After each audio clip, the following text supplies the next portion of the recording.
Students, आज हम D block तत्वों का चुंबकीय गुण पढ़ेंगे। तो आप जानते हो कि डी ब्लॉक के तत्वों में चुंबकीय गुण पाया जाता है। तो डी ब्लॉक के तत्वों में चुंबकीय गुण हमको पढ़ना है। तो 3 प्रकार के पदार्थ होते हैं: प्रतिचुंबकीय पदार्थ, अनुचुंबकीय पदार्थ और लौह चुंबकीय पदार्थ। तो प्रतिचुंबकीय पदार्थ वे पदार्थ होते हैं जो चुंबकीय क्षेत्र द्वारा प्रतिकर्षित होते हैं। चुंबकीय क्षेत्र द्वारा प्रतिकर्षित होते हैं। कौन? प्रतिचुंबकीय पदार्थ। अनुचुंबकीय पदार्थ चुंबकीय क्षेत्र के द्वारा आकर्षित होते हैं और लौह चुंबकीय पदार्थ प्रबल रूप से आकर्षित होते हैं। प्रबल रूप से। तो लौह चुंबकीय जो पदार्थ हैं वो अनुचुंबकीय पदार्थ के क्या है? चरम स्वरूप हैं। तो लोह चुंबकीय किसका चरम रूप है? अनुचुंबकीय पदार्थ का। देखो, अनुचुंबकीय तो चुंबकीय क्षेत्र में आकर्षित होते हैं और लोह चुंबकीय प्रबल रूप से आकर्षित होते हैं। तो अनुचुंबकीय ही पदार्थ का जो चरम स्वरूप है, चरम रूप है, वो लोह चुंबकीय पदार्थ है। तो प्रतिचुंबकीय पदार्थ चुंबकीय क्षेत्र में प्रतिकर्षित होते हैं, अनुचुंबकीय पदार्थ आकर्षित होते हैं और लोह चुंबकीय पदार्थ प्रबल रूप से आकर्षित होते हैं। और ये आपने ठोस अवस्था वाले लेसन में भी पढ़ा होगा।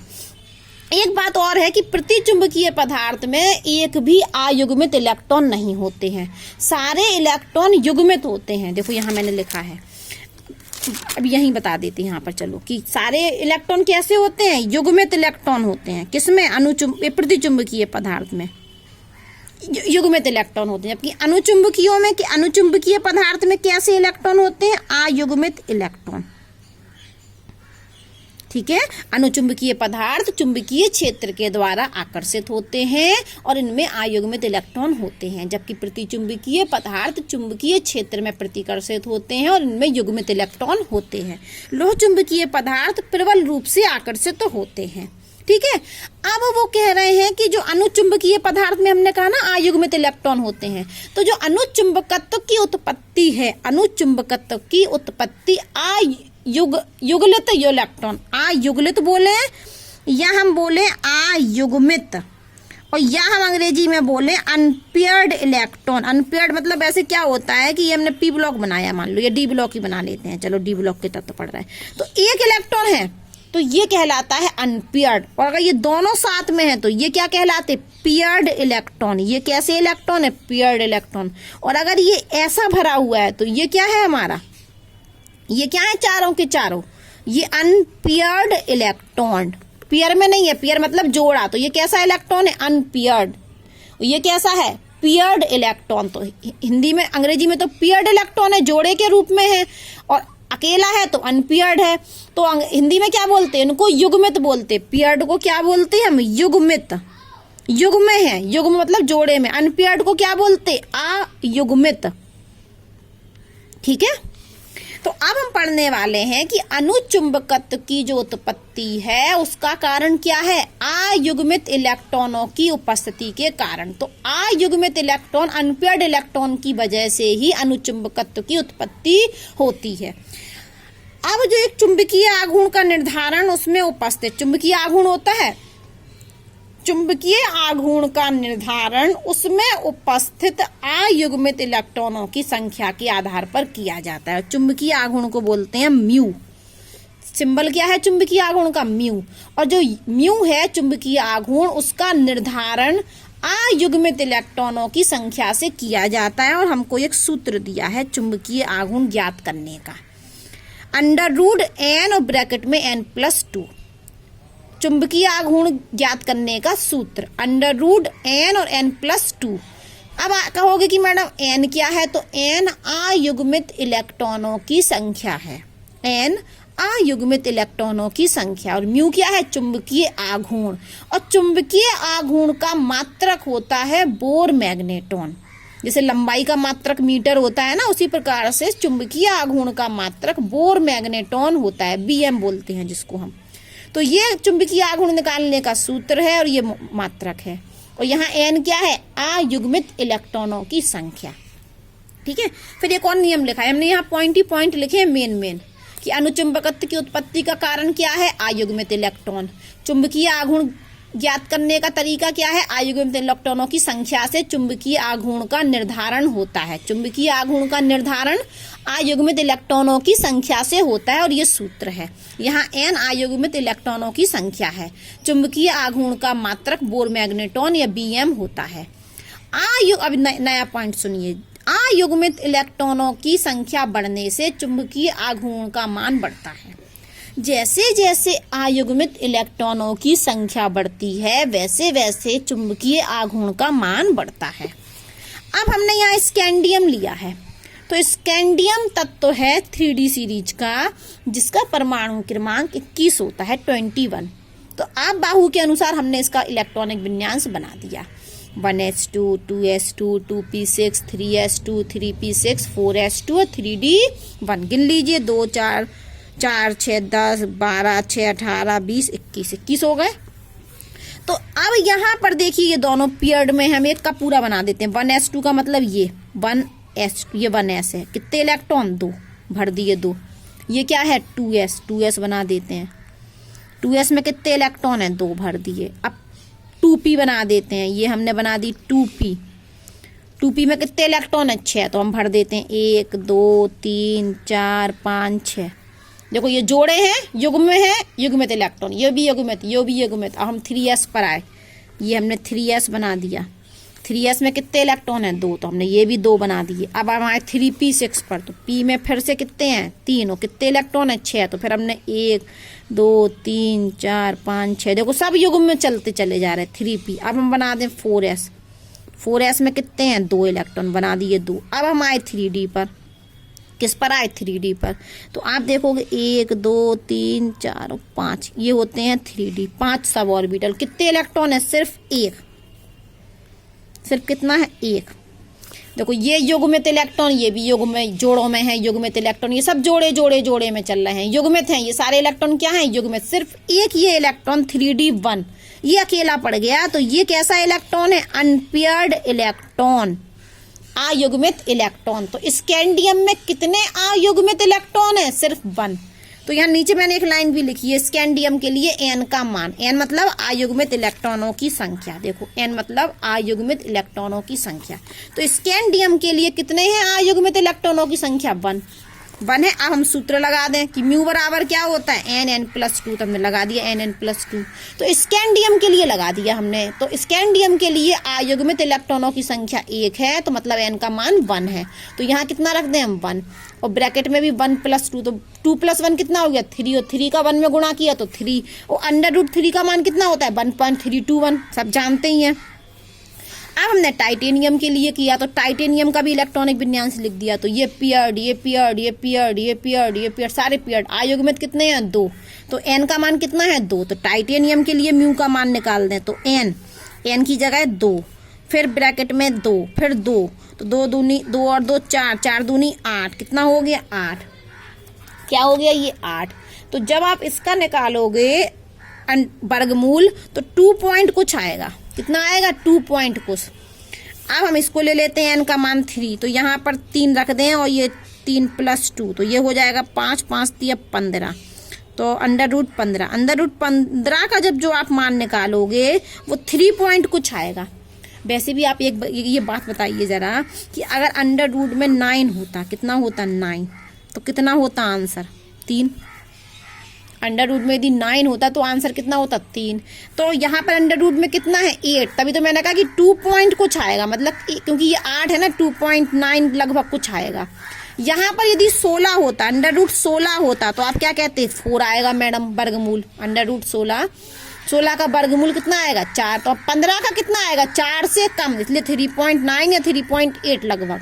तो ये हम अंदाज से भी लिख सकते हैं, क्योंकि हम मैथ तो पढ़ नहीं रहे हैं। तो यहाँ से हमने अंदाज लगाया कि √9 का तो वर्गमूल 3 होता है, तो √8 का 2.8 या 2.9 होगा। 16 का कितना होता है? 4। तो 15 का कितना होगा? 3.9। तो यहाँ से हमें ये पता चल गया कि यदि अयुग्मित इलेक्ट्रॉनों की संख्या 1 होगी तो लगभग कितना होता है चुंबकीय आघूर्ण का मान? 1.7। यदि टाइटेनियम में अयुग्मित इलेक्ट्रॉनों की संख्या 2 होगी तो चुंबकीय आघूर्ण क्या होगा? 2.9। यदि वैनेडियम में अयुग्मित इलेक्ट्रॉनों की संख्या 3 होगी तो चुंबकीय आघूर्ण का मान कितना होगा 3.9। मतलब ये है कि जितने अयुग्मित इलेक्ट्रॉन संख्या होती है उसको लिख दो और पॉइंट में 8 या 9 जोड़ दीजिए या 7। अयुग्मित इलेक्ट्रॉन की संख्या 1 तो 1.7 चुंबकीय आघूर्ण, अयुग्मित इलेक्ट्रॉनों की संख्या 2 तो चुंबकीय आघूर्ण 2.9, अयुग्मित इलेक्ट्रॉनों की संख्या 3 तो चुंबकीय आघूर्ण 3.9। तो इसी क्रम में अगर अयुग्मित इलेक्ट्रॉनों की संख्या 4 हुई तो क्या हो जाएगा 4.9। तो ये तरीका हो गया डायरेक्ट भी लिखने का, ठीक है। ऐसे हम अब क्रोमियम के लिए भी ले लेते हैं। चलिए क्रोमियम में गिनिए अयुग्मित इलेक्ट्रॉन, हमने ये भर दिया, इलेक्ट्रॉनिक विन्यास लिख दिया 1s2 युग्मित युग्मित युग्मित युग्मित। हाँ अब यहाँ आए, ये अकेला है, ये क्या है देखो, इसको ऐसे बनाएंगे तो ये 1 इलेक्ट्रॉन है, ये देखिए खोल दिए हमने, ये 4s बना दिया और ये 3d बना दिया। तो यहाँ दूसरे पेन से भर देते हैं, ये 1 इलेक्ट्रॉन भर दिया, यहाँ 5, तो 1 2 3 4 5 3d में। तो अयुग्मित इलेक्ट्रॉनों की संख्या कितनी हुई, 1 और 5 6, कितनी हुई 6। अब हम इसके लिए निकालते हैं चुंबकीय आघूर्ण का मान, म्यू का मान। तो सूत्र कहता है nn+2 कर दो, तो n का मान 6 और 6 + 2, तो 6 और 2 8, 8 8 छिक्का 48, कितना 8 छिक्का 48, 6 2 8 8 छिक्का 48, ठीक है। अब इसका निकालिए, आप निकालिए जल्दी से। तो इसका भी आएगा 6.8 या 6.9। क्यों? क्योंकि आप फिर जानते हो, क्या जानते हो कि यदि अंडर रूट में 49 होता तो आंसर 7 होता, लेकिन अंडर रूट में कितना है 48, तो 7 से कम तो 6.8। तो फिर से अयुग्मित इलेक्ट्रॉनों की संख्या 6, तो क्या हो गया 6.8। इस तरीके से हम निकाल सकते हैं। अब यहाँ तो हमको जो 3D सीरीज है, तो 3D सीरीज के ये तत्व लिखे हैं, देखिए उन्होंने, तो उन्होंने स्कैंडियम+3 की बात कर रहा है। किसकी बात कर रहा है? स्कैंडियम+3 की। तो स्कैंडियम में तो 1 इलेक्ट्रॉन है अयुग्मित बेटा, स्कैंडियम में तो 1 इलेक्ट्रॉन है अयुग्मित, लेकिन यदि हम +3 बना दें स्कैंडियम का तो ये इलेक्ट्रॉन भी गया और ये भी इलेक्ट्रॉन गया, जैसे भी हमने यहाँ कहीं बनाया भी था।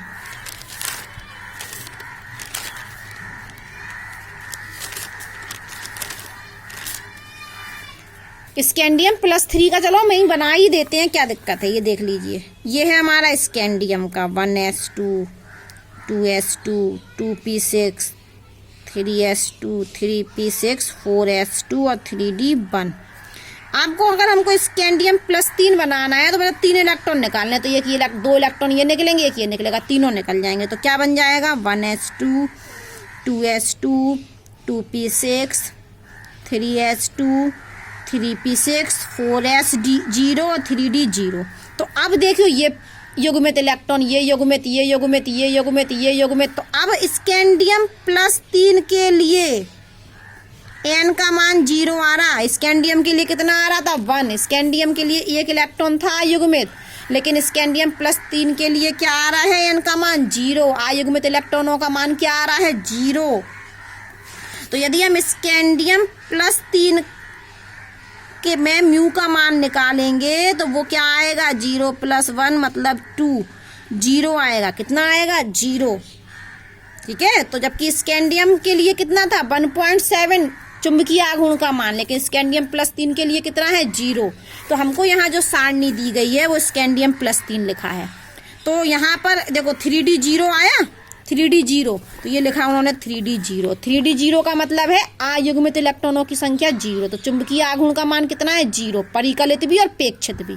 हमने टाइटेनियम+3 ले लिया, तो टाइटेनियम+3 का जब इलेक्ट्रॉनिक विन्यास आप बनाओगे तो 3d1 होगा 3 इलेक्ट्रॉन निकालने के बाद, क्योंकि टाइटेनियम का होता है 4s2 और 3d2।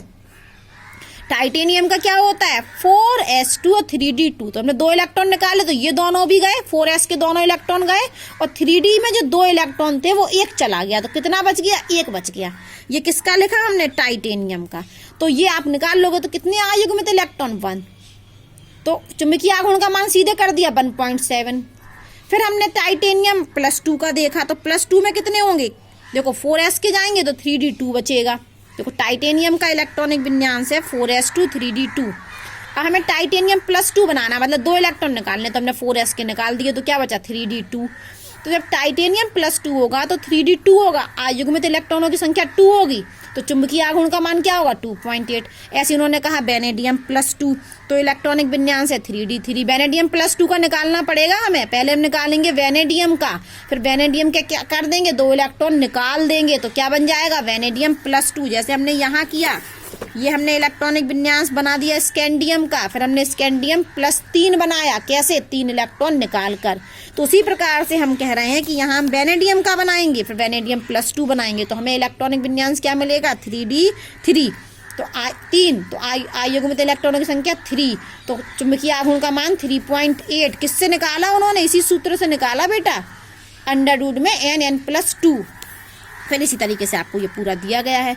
तो हम किसी भी तत्व का आयुग्मित इलेक्ट्रॉनों की संख्या ज्ञात कर सकते हैं, और फिर हम क्या ज्ञात कर सकते हैं, चुंबकीय आघूर्ण का मान ज्ञात कर सकते हैं। ठीक है, अब हम एक क्वेश्चन करते हैं।